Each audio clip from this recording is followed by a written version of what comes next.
और 2019 से सर मैं कंटिन्यू एमपीपीएससी की एग्ज़ाम निकाल रही हूँ। लड़कियों के ऊपर एक प्रेशर होता है शादी का, समाज का, नया सिलेबस चेंज होता है, तो ये नए बच्चों के लिए फ़ायदा होता है। क्या नाम है मैम आपका? मेरा नाम पप्पी चौहान है। पप्पी चौहान। कहाँ से आती हैं मैम आप? सर मैं खरगोन जिले से आती हूँ। मध्य प्रदेश के निमाड़ क्षेत्र से आप आती हैं। निमाड़ की कोई 3 विशेषताएं जो उसको मध्य प्रदेश में एक अलग स्थान के रूप में स्थापित करती हैं। सर एक तो वहाँ की जनजाति, जैसे सर वहाँ पर जनजाति का जो संकेंद्रण है वो ज़्यादा है, तो सर जनजाति की एक संस्कृति जो मध्य प्रदेश में एक जुड़ाव महसूस करती है, क्योंकि वहाँ के जो पर्व है, लोक नृत्य है, उनकी संस्कृति, पर्यावरण से उनका जुड़ाव, वो एक मैसेज देती है सर इंडिया लेवल पे भी कि हमें भी मतलब प्रकृति से जुड़ा हुआ रहना चाहिए। और सर एक तो सांस्कृतिक रूप में देखा जाए तो सर खरगोन में महेश्वर है, अहिल्या नगरी कही जाती है, तो सर वो भी धार्मिक पर्यटन स्थल है। और सर मिर्च का उत्पादन होता है। आपके यहाँ प्रसिद्ध खरगोन में एक मंडी है जो कि भारत की जानी मानी एक मिर्च मंडी के नाम से है। क्या नाम है उसका? सर बेड़िया मिर्च मंडी। बेड़िया मिर्च मंडी। एक नवग्रह मेला आपके खरगोन में आयोजित होता है, उसकी क्या खासियत है? सर वहाँ पर ये माना जाता है कि मतलब वहाँ पर 9 ग्रह है, जैसे कि पृथ्वी, मंगल, बुध, गुरु, वहाँ पर सभी की मतलब मूर्तियाँ लगी हुई है उसके गर्भगृह में, और मतलब उसी की पूजा की जाती है। और सर वहाँ पर जनवरी फरवरी में एक मेला भी आयोजित किया जाता है, मतलब लगभग 1 माह चलता है वो। आपका ये एमपीपीएससी का सफ़र कब शुरू हुआ? सर मेरा ये सफ़र 2018 से शुरू हुआ है।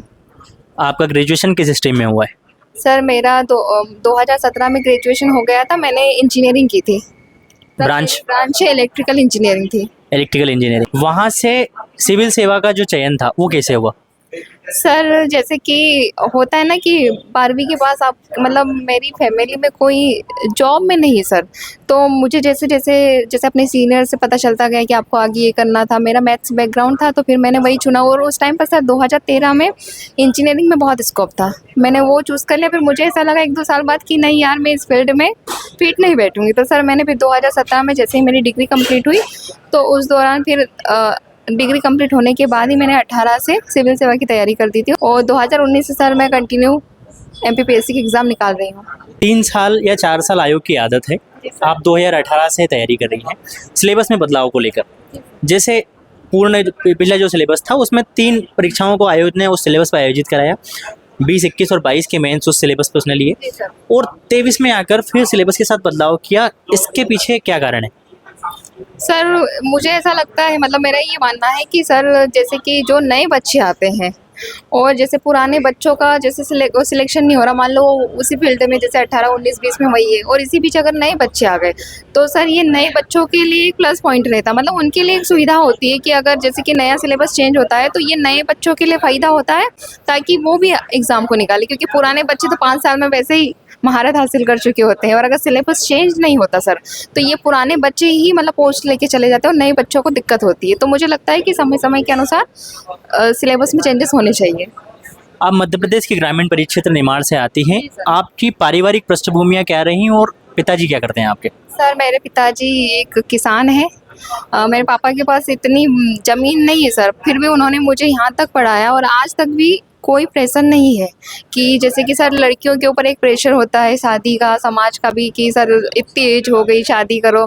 पर सर मेरे पेरेंट्स की सबसे अच्छी बात है, आज तक उन्होंने कोई दबाव नहीं बनाया, मतलब उन्होंने 2018 से लेकर अब तक मेरा साथ दिया है सर, कि मैं बहुत शुक्रिया अदा करूँगी उनका कि मतलब उन्होंने अब तक मेरा साथ दिया सर। और अच्छी बात तो ये है कि सर मैंने भी कुछ करके दिखाया है। आप आपकी सफलता का श्रेय सबसे ज़्यादा किन्हें देती हैं? अपने माँ बाप को, और उसके बाद अपने दोस्तों को। क्या खासियत होती है दोस्तों की आपके चयन कराने में? सर दोस्तों का बहुत बड़ा हाथ होता है, जैसे कि ये एक बहुत बड़ी जर्नी होती है एमपीपीएससी की सर। इसमें बहुत सारे स्टेज आते हैं कि कभी आप मतलब अप डाउन चलता रहता है, कभी आप मायूस हो गए, कभी बहुत खुश है, तो सर दोस्त है एकमात्र ऐसी कड़ी होती है मतलब जो आपको पॉजिटिव बनाए रखती है और हिम्मत देते रहती है कि नहीं हो जाएगा, कोई बात नहीं, सब उतार चढ़ाव चलता रहता है। और सर हमारे दोस्तों की सबसे अच्छी बात है सर, हम सब ने साथ में पढ़ाई शुरू की है, साथ में इंटरव्यू दी है, मेंस लिखे हैं, तो सर एक दूसरे का सहयोग भी रहा। और जैसे मान लो किसी सब्जेक्ट में कोई दिक्कत आई है, अगर कुछ समझ में नहीं आ रहा, तो सर हमने एक दूसरे की हेल्प कर दी, हमें कभी किसी की ज़रूरत नहीं पड़ी। तो सर मुझे ऐसा लगता है कि लाइफ में अच्छे दोस्त होना बहुत ज़रूरी है, आपकी सफलता में उनका साथ होता है। किस पद पर चयन हुआ है आपका? सर मेरा मध्य प्रदेश अधीनस्थ लेखा सेवा में हुआ है। अधीनस्थ लेखा सेवा अधिकारी क्या कार्य करता है?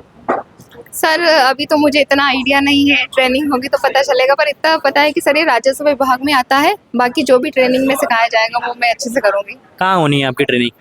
जहाँ पर भी हो सर, कोई दिक्कत नहीं है। विभाग अंतर्गत नरोन्ना अकादमी में आपकी ट्रेनिंग होनी है। कितने समय तक लगभग चलती है वो? सर लगभग 2 महीने तो रहती है। जो अभ्यर्थी इस परीक्षा की तैयारी कर रहे हैं, जिनके जीवन में आपने जैसा कहा उतार चढ़ाव आते हैं, उतार चढ़ाव में आज ही का दिन हम ले कि आज 22 का रिजल्ट आया है, तो इसमें कुछ अभ्यर्थियों का चयन हुआ है, कुछ अभ्यर्थियों का नहीं हुआ, उनके लिए कोई संदेश आपके?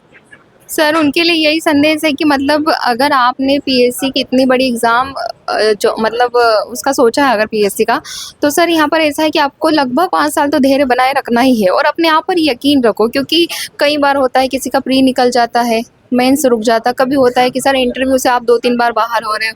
पर ये ऐसा है कि आपको इस फील्ड, अगर आपको इसी फील्ड में आगे बढ़ना है तो फिर आपको निरंतरता बनाए रखना है पढ़ाई में। और एक तो सबसे अच्छा है कि एक हार्ड वर्क और खुद पे विश्वास। अगर खुद पे विश्वास नहीं रहेगा तो फिर आप कभी नहीं कर पाओगे। थैंक यू सो मच हमसे बात करने के लिए और इस पद पर चयन होने के लिए आपको बहुत सारी शुभकामनाएं।